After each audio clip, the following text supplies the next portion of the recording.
Gaurkoan hitzordu berezi bat dugu, izan ere berriro ere San Martzialetara begira jarriko gara, baina kasu honetan Oiane Narbarte eta Mikel Ramirez, burrunba elektrotxarangako kideak dauzkagu gurekin, aurtengo festetan nola arituko diren ezagutzeko, baina lehenik eta behin atzera egingo dugu, izan ere aurten haien 10. urteurrena ospatuko dute, eta pixka bat saiatuko gara, hasiera horiek nolakoak izan ziren ezagutzen saiatzen. Beraz, lehenik eta behin bikote konta iguzuen, 10 urtea azkar esaten dira, baina ez dakit zuentzat hain azkar pasa aldiren.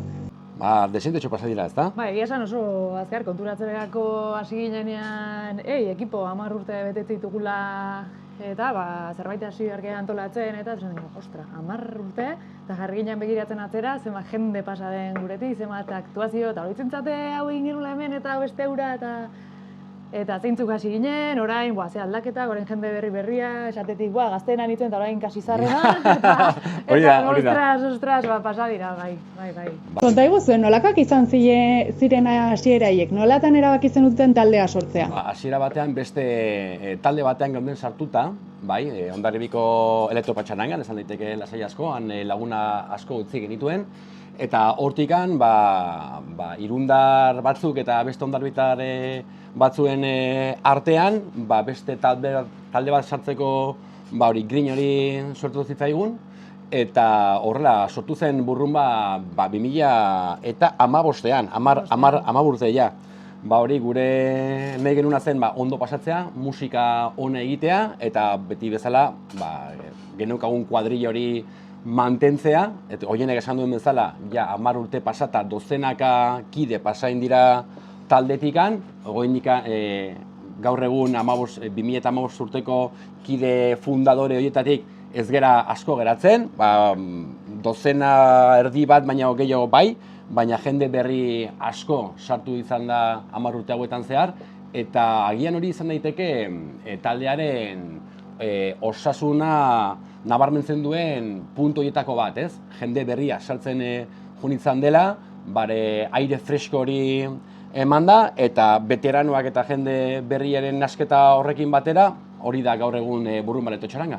Azkenan 10 urte betetze horrek ere ez, eta jarraitzen dugu gure helburu horrekin ez, azkenan gerala kaleko txaranga bat, beti hobetzeko helburu horrekin, eta jende gaztia sartzen da, eta gure helburu horrekin bat egiten dut, eta guretzako ere hori horrek poxa emate dugu, ez, azkenean jarraitzen dugula, eta guk espero dugu, beste urte gehiagoz jarraitzea burrunba, gu egon, ez egon, edo horrela, ez, eta mendik aurrea sartuko dienak ere, helburu horrekin bat egitea, eta beti hobetze aldera, honek jarraitzea aurrera. Bai, ez da. Horixe da garrantzitsuena, orain arte lortu duzu ez, burrunba hitza festarekin lotzea, 10 urte dira, 10 urte hauetan imaginatzen dut, leku askotatik pasa zaretela, herri askotatik, ez dakit noizbait zenbatera iritsi altzareten, zenbat emanaldi, zenbat herrietan egon aldi. Kontabilizatuta daukagu, aurten 400. kontzertura iritsiko gera, ez dira gutxi, 400, eta gero zenbat herritan, dozenaka eta dozenaka herritan jo izan dugu, hemen lokalan bertan, daukagu Euskal Herriko mapa handi bat eta txintxetak eta jarrita dauzkagu, pasagaren herri bakoitzetik hor txinta jarri izan dugu, territorio konkistau, esaten dugun bezala. Ez dakit zenbat diren, baina dozenak eta dozenak izan barko dira. Herri asko, gehien bat Euskal Herriko iparraldean egon gera, eta hoxe, eta gero gila da, urtean zehar ere beti izan ditugula aktuazio batzuk, behin egon gara latala, baina badago urtero eta urtero toki berdinetan, beti ez mapan edo gure egutegian beti toki horiek ditugula puntatuta jakin gabe deitu baino lehen kontratatuko egutenik edo ez, dakagu hor pixka fitxatuta eta horrela, ez? Etxean bezala sentitzen garen toki horiek, ez da? Horixe, azken finean zuek kalean ikusten zaituztegu edo bai eszenatoki baten gainean, baina horren atzetik ikusten ez daen lan asko dago. Konta iguzue pixka bat, nola antolatzen zareten, nolakoa da burrunbaren atzetik dagoen lan ikusezin hori?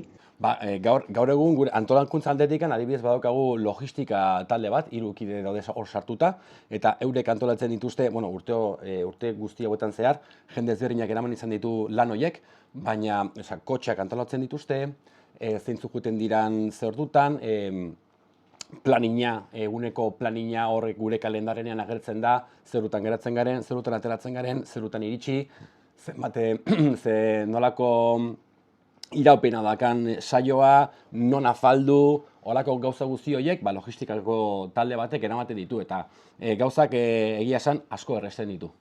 Bai, esan, beti hanik eukitugu rol batzuk, bai logistikakoa, bai kotxazinek antolatuko ditun, badakagu ere kontratazioa eta hori gestionatzen duen pertsona edo pertsona baitugu. Sare sozialak, sare sozialetako beste talde bat. Orduan, lana banatze horrek ere, horrek egia esan lagundu digu dena txukun eta zuzen eramaten dena. Eta urtero egiten dugu bilera orokor bat, pixka bat rol horiek pertsona berdina jarraituko dituen egiten, nola, hobetzekoak zeintzu dien, edo horrela, eta edo aldatu behar bali da pertsonari hori da momentua, eta orduan denak badakigu urtero, dagoela hilabete bat bilera horingo degula, eta zer gauza, hor komentatu dugula. Bilera eta faria, noski. Bilera eta faria, noski, bai. Dena faria, bintzen dugu garrantzitsua izan da. Dena fariakin.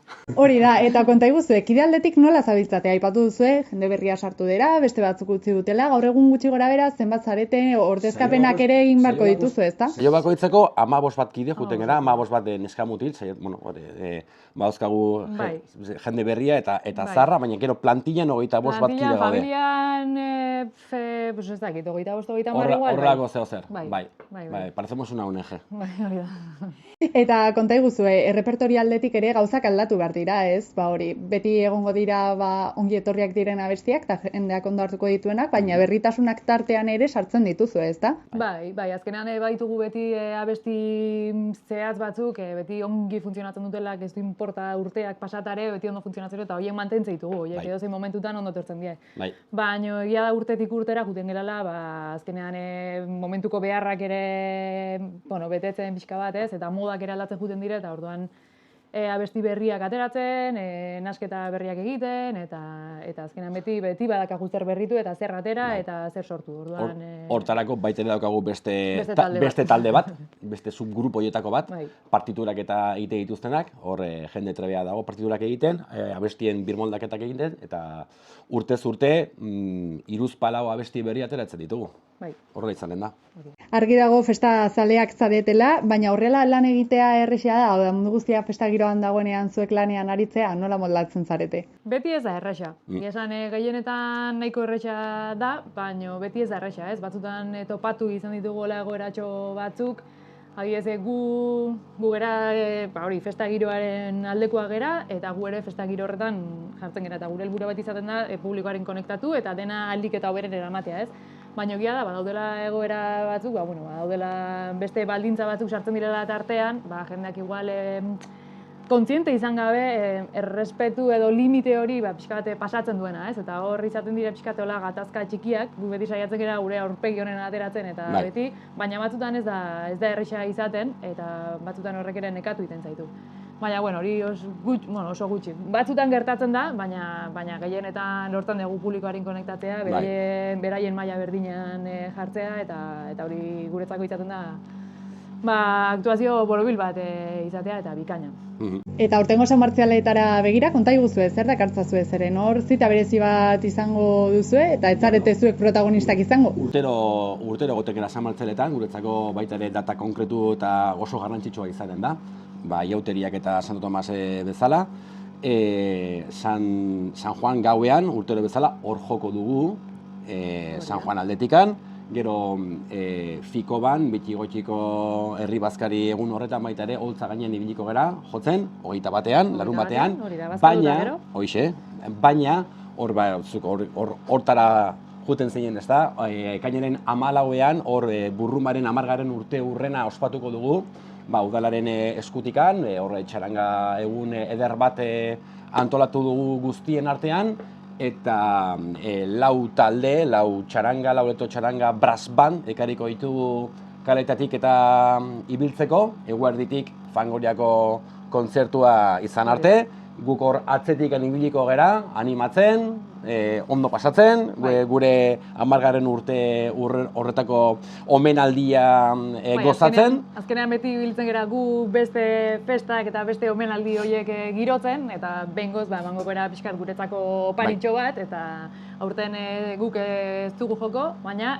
guretzako oparitxo bezala txaranga horiei animatzen egotea eta hori guretzako Sosari polita da, eta Gure- guretzako omenaldi propio bat. Oparia guretzako Hori da. eta irundar guztientzako Hori da. baita ere. Beraz, gerturatu zaitezte. Aurtengo izango gera publiko pesau hori. Bai. Pengoz gu izango Hori gera. izango da, bai. Eta konta iguzue, honen ostean imaginatzen dut, hau da zuentzat ere lan handiko garaia izango dela festak direla. Eta pixka bat aurreikuspen bat egin duzue da, nun egongo zareten, edo pixka bat nolakoa. Agenda gainezka daukago, ja. Osea, baina hori urtez urte horrela gertatzen da. Bai, udaran nik esango nuke asteburu guztia gutxi gora bera Bai. ditugula hartuta, bai larunbata igande, asteburu batzutan ere 2 edo 3 aktuazio ere bai dugu, astean zehar ere bai ditugu aktuazioak, baina kontratazio ere irekia dago, eta nahi duenak, galdetu dezala, eta aizue, albali badugu, gu oso gustora ongo gera beraien herritan jotzeko eta beraien zeratan. Bai. Horixe da, mila esker bikote laburpen azkar hau egiteagatik, eta gozatu dezazuela zuek ere aurtengo San Martzialetak aipatu duzuen bezala bereziak izango dira, eta beraz, mila esker. Vale, zuei, eskerrik asko.